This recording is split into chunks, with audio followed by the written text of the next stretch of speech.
Hivi sasa imetimia saa 10 kamili alasiri kwa saa za Afrika Mashariki, ambayo ni sawa na saa 9 kamili alasiri kwa saa za Afrika ya Kati.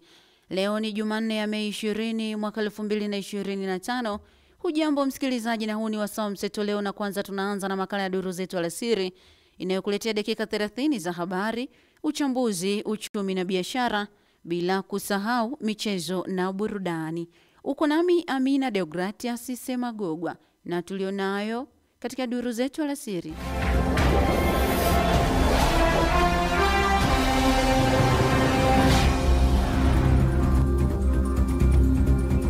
Wizara ya Afya imesema kuwa ugonjwa wa uviko 19 bado upo nchini, sambamba na magonjwa mengine ya mfumo wa njia ya hewa. Serikali yapongezwa kuboresha sheria ya madini ambayo kwa sasa inamtambua mchimbaji mdogo katika umiliki wa rasilimali hiyo. Na shirika la afya duniani WHO leo limetangaza kuwa mlipuko wa ugonjwa wa polio aina ya kwanza nchini Madagascar umemalizika.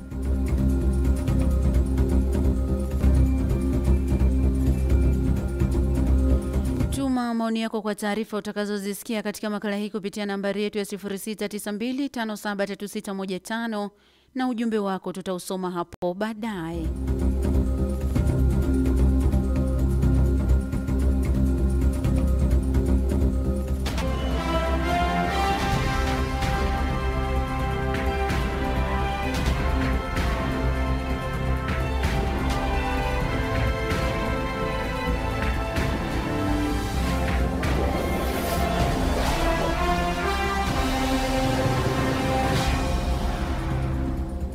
Tunaanza na taarifa ya habari ikisomwa kwako na Zawadi Bashemela. Karibu.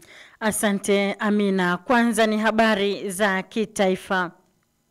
Wizara ya Afya imesema kuwa ugonjwa wa uviko 19 bado upo nchini, sambamba na magonjwa mengine ya mfumo wa njia ya hewa.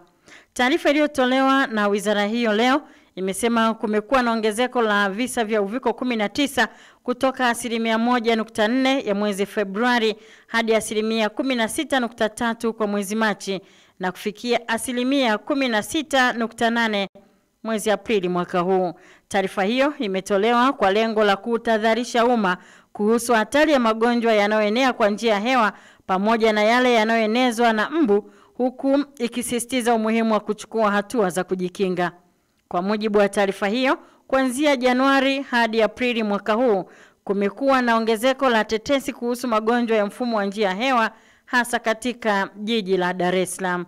Kutokana na hali hiyo, Wizara ya Afya imeendelea kufanya ufuatiliaji wa karibu na kutoa taarifa za kila siku kuhusu magonjwa ya mlipuko, na kutoa wito kwa wananchi kuzingatia kanuni za afya ili kujikinga na kuwalinda wengine dhidi ya maambukizi ya magonjwa ya njia ya hewa. Makamu mwenyekiti wa chama cha ACT Wazalendo Bara, Isihaka Mchinjita, amemtangaza wakili Peter Madeleka kuwa mwanachama mpya aliyejiunga na chama hicho akitokea Chama cha Demokrasia na Maendeleo Chadema. Madeleka tayari amekabidhiwa kadi ya wanachama wa chama hicho pamoja na katiba, ikiwa ni ishara ya kuwa mwanachama wa chama hicho. Tukio hilo limefanyika jijini Dar es Salaam leo, makao makuu ya chama cha ACT Wazalendo Magomeni, ambapo Isihaka amemtaja wakili Madeleka kama mpigania haki kwa wananchi wote. Wakili Madeleka amesema lengo la kujiunga na ACT Wazalendo ni kuimarisha nguvu katika upinzani na kutoa matumaini kwa Watanzania kufika wanakotaka. Aidha, wakili Madeleka ameongeza kuwa hitaji la kuwa na demokrasia, utawala unaoheshimu haki za binadamu, ni vita kama vita nyingine, na vita hivi lazima vipiganwe kwa njia nyingi. Chama cha Mapinduzi CCM mkoa wa Mwanza kimesema kinaunga mkono kauli ya Rais Samia Suluhu Hassan kuwakemea wanaharakati kutoka nje ya nchi kuingilia mambo ya ndani ya Tanzania. Mwenyekiti wa CCM mkoa wa Mwanza Bwana Michael Lushinge amesema hayo baada ya kauli ya Rais Samia aliyoitoa jana kufuatia hatua ya kuzuiwa kuingia nchini na kurejeshwa nchini Kenya kwa wanaharakati 6 waliofika kufuatilia mwenendo wa kesi zinazomkabili Tundu Lissu. Akiongea na Radio Kwizera leo, Bwana Lushinge amesema kila nchi ina utaratibu wake, hivyo sio sahihi wageni kuingilia mambo ya taifa jingine. Sisi tunaiunga mkono kwa 100% kwa sababu ni kweli. Unajua mtu kutoka nchi nyingine wenda unaongelea mambo ya nchi nyingine, hiyo kwanza sio sawa. Kila nchi ina utaratibu wake na mambo yake. Kwa hiyo hao wanaharakati hao, na sisi kama wanamkoa wa Mwanza tunaiunga mkono hiyo kauli ya Mheshimiwa Rais. Sasa waliopewa maelekezo waone kama kuna mahala wataona palikiukwa, kuna kitu kilikiukwa kutokana na sheria za nchi yetu, basi hatua zichukuliwe. Bwana Lushinge amesema Watanzania wanapaswa kuwa makini kwa kuendelea kulinda na kudumisha amani iliyopo hapa nchini. Mwenyekiti wa wachimbaji wadogo wa madini ya dhahabu nchini, Bwana John Bina, ameipongeza serikali kwa kuboresha sheria ya madini ambayo kwa sasa inamtambua mchimbaji mdogo katika umiliki wa rasilimali hiyo. Bina ametoa kauli hiyo wakati akizungumza na wachimbaji wa madini ya dhahabu mkoani Geita juu ya namna ambavyo serikali imeboresha mazingira ya kazi kwa wachimbaji wadogo wa madini hayo.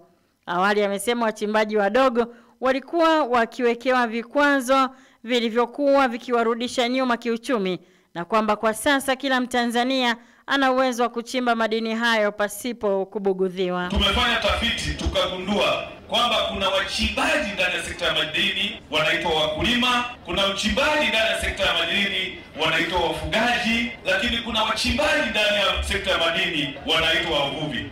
Utaona ni kundi kiasi gani ambalo linanufaika na haya madini. Naye mkuu wa mkoa wa Geita Martin Shigera amesema uzalishaji wa madini ya dhahabu ndani ya mkoa huo umeongezeka na kufikia kilo 550 kwa mwaka zenye thamani ya zaidi ya shilingi trilioni 1 na bilioni 500. Na sasa ni habari za kimataifa. Kiongozi wa shirika la raia la utunzaji wa mazingira katika tarafa ya Walungu mashariki mwa Jamhuri ya Kidemokrasia ya Kongo, Bwana Mashauri Masirika, amesema kuwa raia wa vijiji vya Chishashu na Kahinga wako hatarini kukumbwa na magonjwa ya mlipuko kutokana na ukosefu wa maji safi na salama. Bwana Masirika amesema kutokana na kuharibika kwa mitambo ya mabomba ya shirika la maji Regideso, raia wanalazimika kutumia maji ya mito pamoja na visima ambayo tayari vimechakaa, na kuitaka serikali kufikiria wananchi hao. Aidha amesema raia wa vijiji hivyo wanalazimika kutembea kilomita 3 ili kupata huduma ya maji, jambo ambalo ni hatari kwa usalama wao, hasa wakati huu mapigano yakiwa yanaendelea katika mji wa Nyangezi.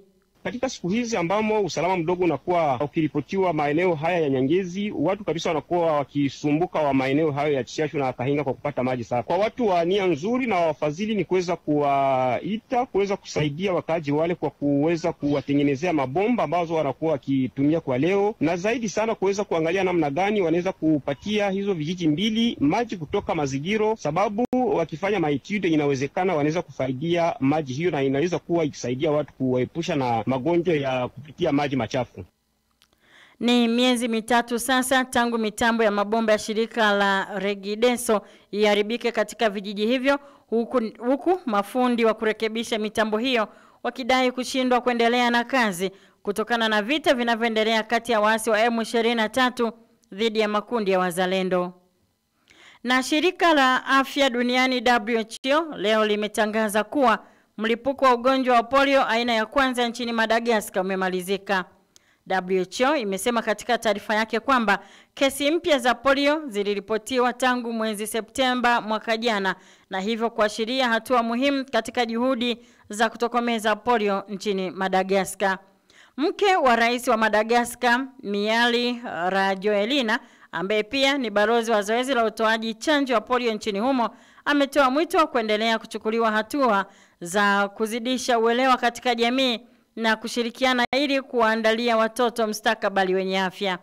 Mlipuko huo ulianza mwaka 2020 na kusababisha hatari kubwa ya kiafya kwa watoto chini ya umri wa miaka 5 na watu wazima ambao hawajachanjwa.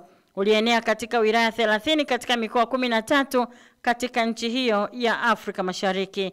Septemba mwaka 2023, Mlipuko wa polio uliongezeka ambapo kuliripotiwa kesi 287 zikiwemo kesi 45 za watu kupooza viungo kwa papo hapo. Waza Wazua. Msikilizaji, mpumbavu hujifunza kupitia makosa yake. Mwenye hekima hujifunza kupitia makosa ya wengine. Waza Wazua. Na huo ndio mwisho wa duru habari jioni ya leo. Endelea kutufuatilia katika mitandao yetu ya kijamii, Instagram, TikTok na X @Radio Kwizera FM, YouTube Kwizera TV na website yetu radiokwizera.co.tz. Saa 2 usiku utasikiliza taarifa nyingine ya habari.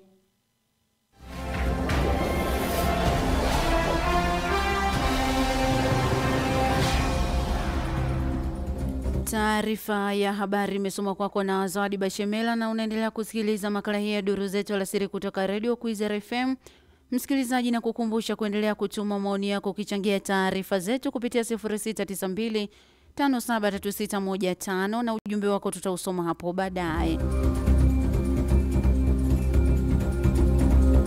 Unaendelea kusikiliza makala ya duru zetu alasiri, habari kuu leo hii.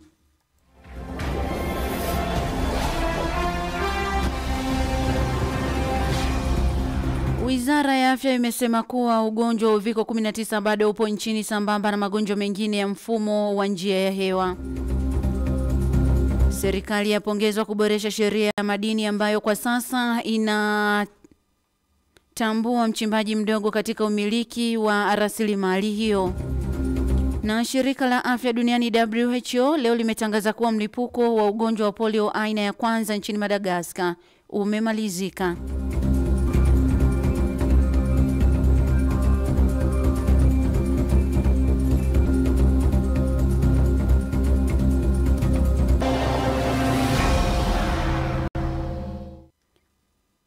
Ikiwa tayari ni saa 10 na dakika 12 alasiri kwa saa za Afrika Mashariki, ambayo ni sawa na saa 9 na dakika 12 alasiri kwa saa za Afrika ya Kati. Kama ndio kwanza unaungana nasi, hii ni Radio Kwizera FM ambayo inakutangazia moja kwa moja kutoka mjini Ngara, Kagera nchini Tanzania. Na sasa msikilizaji, ni wasaa wa uchambuzi yakinifu habari zetu. Mwisho mwa wiki iliyopita kiongozi wa kanisa Katoliki duniani Papa Leo wa 14 aliongoza ibada yake ya kwanza baada ya kushika wadhifa huo, ambapo katika mahubiri yake kiongozi huyo wa Katoliki zaidi ya bilioni 1.2 duniani alisisitiza msimamo wa kanisa kuhusu ndoa kuwa ni muungano baina ya mke na mume. Peter Lusaya amezungumza na Bwana Jasoni Kinyogoto ambaye ni mlei na mfuatiliaji wa sera za kanisa Katoliki kuhusu mahubiri hayo, ambapo ameanza kwa kumuuliza ni upi mtazamo wake juu ya mahubiri ambayo aliyatoa Papa Leo wa 14. Ana mtazamo mzuri ambao ndo msingi mkubwa wa imani yetu kama Wakristo wa Katoliki, kwamba ndoa ni mahusiano ya watu wawili ambao ni mume na mke, na ndoa itakuwa ni baraka kubwa itakayotoka kwa kanisa Katoliki. Kwa ni swala zuri na ni swala linalosimamia mila zetu kama wa Katoliki na kama wa Afrika. Ametoa kauli hii katika wakati ambapo dunia imeshuhudia kuwepo kwa jitihada za kuhamasisha vitendo vya ushoga, ambapo taasisi mbalimbali zimekuwa zikibariki ndoa za watu wa jinsia moja. Unafikiri hatua hii inaweza ikazuia vipi kusambaa kwa imani hizi? Kwa Afrika nitakiwa tujiepushe na baadhi ya mambo, na niseme kwamba miongoni mwa mbinu ambazo zinatumika katika kulitawala bara Afrika, kuzitawala nchi zetu, ni mbinu hii ya kusambaza mila ambazo haziendani na jamii yetu, na ukifuatilia kiundani kuna baadhi ya mambo yanasambazwa ambayo wao hawafanyi kwa sana, lakini sisi kwa ajili ya emotion na hisia unakuta tunasikia kitu na tunafuata haraka, lakini unakuta wao kule wanajua kwamba hili swala ni hatari, hili swala sio zuri na nini, lakini sisi kwa ajili ya manufaa ya maslahi fulani unakuta swala likiletwa na mataifa magharibi linafuatwa haraka, jambo ambalo sio zuri. Kwa kweli mimi naamini kwamba Papa ambaye amepita kwa sasa atatupeleka pazuri, na kidogo huenda hizi imani zikaanza kuondoka sasa vichwani mwa baadhi ya mataifa ya Afrika. Ametoa kauli hii wakati ambapo yeye ni raia wa Marekani, lakini serikali ya sasa ya Marekani pia imekuwa ikiwa na mtazamo huu kwamba inaamini misingi ya ndoa ni kati ya mwanamke na mwanaume. Unafikiri kwa maelezo haya ambayo ameyasema, je, hawa ambao wanajihusisha na vitendo vya ushoga sasa kanisa linawaweka katika maeneo gani? Huyu papa amekuwa papa wa pili kutoka bara lile la Marekani, na huyu mtangulizi wake alikuwa ni mtu mwenye asili ya kule, lakini huyu yeye ni Muagustino. Waagustino ukifuatilia kiundani ni watu wanaoamini katika maisha ya kiraia, maisha ya huduma kwa watu, maisha ya kuishi maisha ya chini kama jamii inavyokuwa. Sasa Marekani kwa sasa nafikiri kupitia kanisa kwa sasa kidogo, miongoni mwa mambo ambayo ni chanya ambayo inaenda kuyafaidi ni kwamba wakiungana na papa huyu wa sasa, kidogo kwao picha yao inakuja kuwa nzuri kuhusu mambo ya tamaduni na mira. Lakini vile vile Afrika tutegemee kwamba huyu papa mpya Muagustino atakuja kutujenga zaidi, kwani ni mtu ambaye anapenda kuishi na jamii, kuishi na Afrika. Tukifuatilia historia, alifika Tanzania kwa muda fulani, Kenya mwaka uliopita tu amekuwa Kenya, kwa kidogo kwa imani zake na misimamo yake. Tukisema tumuenzi na tuwe karibu naye kidogo, kutakuwa na mabadiliko makubwa, na kidogo jamii yetu itakuwa figured, na hizi imani zitaweza kuondokana na baadhi ya vichwa vya watu vinavyotamani kuanza kuamini ndani ya haya masuala ya ushoga na ndoa za watu wa jinsia moja. Ni Jason Kinyogoto ambaye ni mlei na mfuatiliaji wa sera za Kanisa Katoliki, wakati akizungumza na Peter Lusaya kutoka kule jijini Mwanza. Tunasonga mbele na uchambuzi yakinifu habari zetu. Rais wa Marekani Donald Trump amesema Urusi na Ukraine zitaanza mazungumzo mara moja kuelekea kusitisha mapigano na kumaliza vita, baada ya mazungumzo ya simu ya saa 2 na mwenzake wa Urusi Vladimir Putin. Trump ambaye ameeleza mazungumzo hayo kuwa yameenda vizuri sana, pia amesema masharti ya amani yatahitaji kujadiliwa kati ya pande hizo mbili. Licha ya maoni ya matumaini kutoka kwa Trump ambaye pia alizungumza na rais wa Ukraine Volodymyr Zelensky, ni usitishaji wote wa mapigano wa amani huonekana kuwa karibu. Mwenzangu Laurent Gelvas amezungumza na mchambuzi wa masuala ya kisiasa na kijamii Bwana Onesimo Kagwiza. Kwanza ameanza kwa kumuuliza kauli hii ina uzito gani katika kumaliza mzozo wa Ukraine na Urusi. Kauli hii ina uzito hasa kwa nafasi ya Trump kwa mgogoro wenyewe huu wa Ukraine na Urusi, na hasa kwa sababu pamekuwa na mashauriano fulani.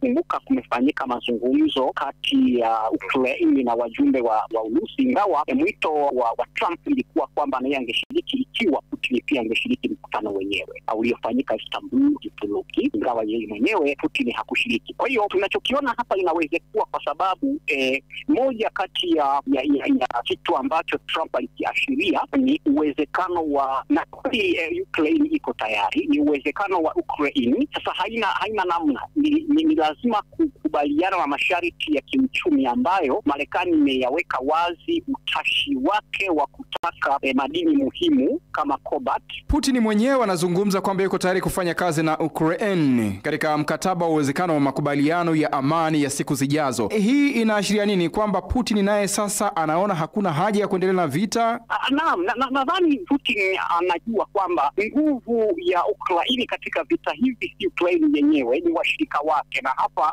ni Marekani pamoja na nchi za Umoja wa Ulaya ambazo hazijawa na lugha moja na Marekani kuhusu vita yenyewe, hasa baada ya kuingia kwa Trump madarakani. Lakini bado kuna maeneo ambayo ameyashikilia, maeneo kama ya Crimea ambayo hawezi kuyaachia kirahisi kwa sababu Marekani amejitoa kimasomaso, na kwa kweli Marekani miradi hii ya vita imekuwa ikitumilia kiuchumi zaidi. Utaona kwa mfano mzozo huu wa Kongo, ambavyo Kongo iko tayari kumaliza vita hivi kwa kuachia madini yake kwa masharti kwamba makampuni ya uchimbaji yaweze kufanya biashara ya madini kwa lengo la kusaidia kukomesha vita vilivyopo. Vivyo hivyo hata kwa Ukraine. Tunavyozungumza hivi sasa tunafahamu kwamba kuna baadhi ya majimbo yanashikiliwa na Urusi, na kama basi wataingia katika meza ya mazungumzo kukubaliana kusitisha vita hivi, ni kwamba Ukraine sasa yuko tayari kuachilia yale majimbo ambayo yanashikiliwa na Urusi ili vita iweze kumalizwa. Nipatapoteza kwa sababu Ukraine anapoteza zaidi na hana jinsi ya kuweza kutumisha msuri, kwa sababu nguvu aliyokuwa naipata ya usaidizi wa kivita, majeshi, vifaa yanaonekana kuwa yanapungua, na kwa kweli anaendelea kushindwa kila kukicha. Kwa hiyo kwa sababu Marekani ameonyesha udhati wake kwamba moja, hayuko tayari kuendelea kutumia fedha zake huko, lakini pia bado ameweka wazi zaidi masharti yenye kuhusisha zaidi maslahi yake ya kiuchumi. Lakini bado tunaona jinsi ambavyo mataifa ya Ulaya yameumizwa na vikwazo, hasa baada ya Urusi kujibu mapigo ya vikwazo kwa kukataa kupeleka gesi katika mataifa ya Ulaya ya magharibi, hasa Ujerumani. Ni sauti ya mchambuzi wa masuala ya kijamii na kisiasa Mwalimu Onesmo Kagwiza wakati akizungumza na Laurent Gelvas. Kiongozi wa shirika la raia mwambao wa Ziwa Tanganyika tarafa ya Fizi mashariki mwa DRC Bwana Shabani Balekwa ameitaka serikali na mashirika kutoa misaada kwa wahanga wa mafuriko katika kijiji cha Kasaba. Bwana Shabani amesema wananchi wengi katika kijiji cha Kasaba sekta ya Nganja wamebaki bila makazi huku wakikabiliwa na njaa. Akizungumza katika mahojiano na mwanahabari wetu Lokendo Tenchi, kiongozi huyo ameshauri pia wananchi kuepuka kujenga nyumba zao karibu na mito na kutosogelea Ziwa Tanganyika ili kuepuka madhara ya mafuriko. Kwanza niseme nitashukuru kwa serikali ya mkoa, serikali yetu ya Jamhuri ya Kidemokrasia ya Kongo kwa juhudi ambao wameifanya kwa kwenda kulia pamoja na watu wa Kasaba. Maisha kwa sasa hivi ni mbaya kwa sababu wakati kunapokuja tena mvua kianza nyesha, watu huwa wanakimbia kabisa, na maana wanakuwa akili zao ziko sawa kwa kile ambacho kilichopita pale. Kwa hiyo maisha ya pale ya watu kunakuwa na matatizo mengi. Hali kwanza ya njaa iko mingi. Kuna watu ambao wamebaki uchi, walitegemea kupewa nguo na mtu kama vile jirani. Maana yake vitu vyote vinaenda na bakia yeye mtu kwenda kuchukuliwa kwenye bahari. Je, kuna msaada wote ambao watu wameshaupata toka serikalini au kwenye mashirika ya kiutu? Hakujawa kabisa shirika yoyote ambayo imeshakuja na msaada kwa kuwasaidia au serikali kutoa kitu ambacho kimeonekana tofauti na wale ambao waliopata majeraha. Kuna mbunge TH ndo alisaidia watu 5 kuwatosha pale Kasaba kuingiza katika hospitali ya hapa Baraka, hospitali ya MSF. Hivi wako hapa, wako natunzwa hapa. Lakini kwa wale wakaaji ambao wanaishi pale Kasaba hawajapata hata kitu chochote. Labda niseme jinsi mpango huu ambao serikali ya mkoa pamoja na viongozi wengine kutoka katika serikali kuu, labda pale kunaweza kuwa kitu kinyewe wanaweza wakaacha kwa wale watu. Ninyi kama vile viongozi mnafikiri nini hasa ndicho chanzo halisi cha mafuriko hayo? Je, kuna vyanzo vyovyote na nini ambacho mnasaidia wananchi ili kuepukana na janga lingine kama hilo lisiweze kutokea? Ndio, unajua tukio linapotokea inafanya watu kupata akili nyingine ya kuwaza na kuwazua, lakini hakuna mwenye anaweza kuwa na udhibitisho kabisa kusema hiki ndio sababu ya huu mtu. Lakini tuseme kwamba mvua zilinyesha za kutosha. Wakati mvua zilinyesha za kutosha, ule mtu kule juu kulimomonyoka vipande vya mlima ikawa kama vinafunga mto. Sasa wakati ulifunga ile mto, huku ikaanza fanya nini? Ikaanza kuvimba. Sasa maji wakati ilipata mwanya ndio ikatoka sana nguvu, jiwe nini ikashuka kabisa. Lakini kusema kwamba ni kitu kingine tofauti na hicho hatuwezi sema hivi. Asante sana Lokendo Tenchi kwa taarifa hiyo. Na sasa msikilizaji, ni wasaa wa Duru Uchumi na Biashara, ambapo tunaanza taarifa kwa mkoa wa Iringa umekumbwa na ongezeko kubwa la bei ya nyanya, hali inayoelemea wananchi na wafanyabiashara, ambapo awali wananchi wamesema kuwa walinunua nyanya kwa bei nafuu, lakini sasa bei imepanda maradufu. Bei ya tenga moja la nyanya lililokuwa linauzwa kati ya shilingi 20 hadi 25 sasa linauzwa kati ya shilingi 48 hadi shilingi 50. Wakulima wameeleza kuwa pamoja na miezi kama hii nyanya huwa zinapanda bei, lakini mwaka huu hali imezidi kuwa mbaya. Kwani mwaka jana zilipanda hadi kufikia shilingi 20,000 mpaka shilingi 30,000 kwa tenga moja. Wananchi wa Iringa wanalalamikia hali hii wakisema kuwa awali fungu moja la nyanya lenye nyanya 5 mpaka 10 liliuzwa kuanzia shilingi 2,000, shilingi 200 hadi shilingi 300, lakini kwa sasa bei imepanda hadi kuanzia shilingi 500 kwa fungu lenye nyanya 3 mpaka 4 zenye ukubwa tofauti.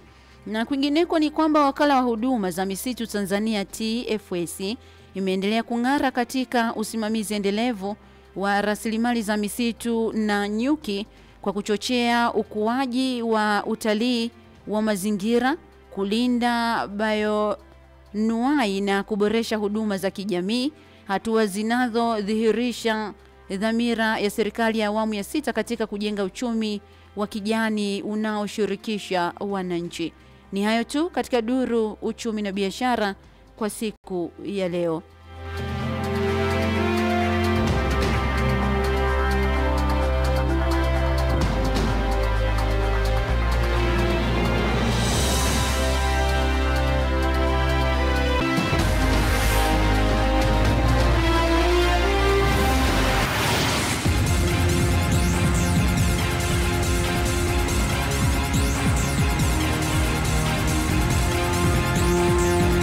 Msikilizaji, na sasa ni duru michezoni na Marco Pastori, karibu.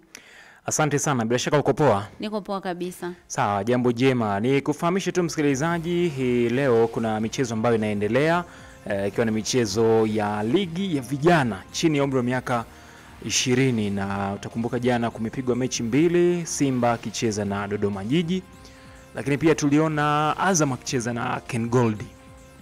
Sasa kwa leo mechi ambayo iko dimbani muda huu ni mechi ambayo inawakutanisha Kagera Sugar ambao wanacheza na Fountain Gate, lakini baadaye saa 1 utakutana na mechi nyingine, sawa, ambayo Yanga watakuwa kucheza na Tanzania Prison. Sasa mbali na mechi hizo za ligi ya vijana chini ya umri wa miaka 20, leo hii Simba walikuwa na press kuzungumzia mchezo ambao ni wa shirikisho barani Afrika, wakiwa na mchezo wa marudiano. Kwa hiyo ni moja ya taarifa ambazo zipo. Kwa hiyo tiketi zimeendelea kutoka. Kwa wale ambao walikuwa na wasiwasi kwamba mchezo utapigwa wapi, mchezo utapigwa Zanzibar. Kwa hiyo taarifa rasmi iko namna hiyo. Lakini hapo baadaye usiku pale England, Crystal Palace atacheza na Wolverhampton, sawa. Lakini Manchester City atakuwa akicheza na FC Bournemouth. Ni moja ya mechi ambazo zitapigwa hii leo. Kwa hiyo usikose kwa uchambuzi wake. Tutakutana nazo pale saa 2:15 usiku ndani ya Sports Corner. Asante sana Marco, na nikutakie majukumu mema. Shukrani. Asante. Kwa taarifa hizo za michezo na burudani, msikilizaji, na tazama ujumbe wako. Huyu hapa anaitwa Sylvester Francisco wa Kakoma Mleba, anasema hongera sana Papa Leo wa 14 kwa mahubiri yake ya kutambua ndoa ya mume na mke. Huyo ndio kiongozi anayeenda sawa na amri ya Mungu. Urusi na Ukraine wanapaswa kukaa meza ya mazungumzo, wamalize tofauti zao ili waokoe maisha ya raia wanaokufa bila hatia. Na kwa ujumbe wako msikilizaji ambao umetutumia, hivyo ndivyo ambavyo ninatamatisha makala hii ya duru zetu alasiri. Nikukumbushe tu machache kati ya yale ambayo tulikuletea kwa siku ya leo.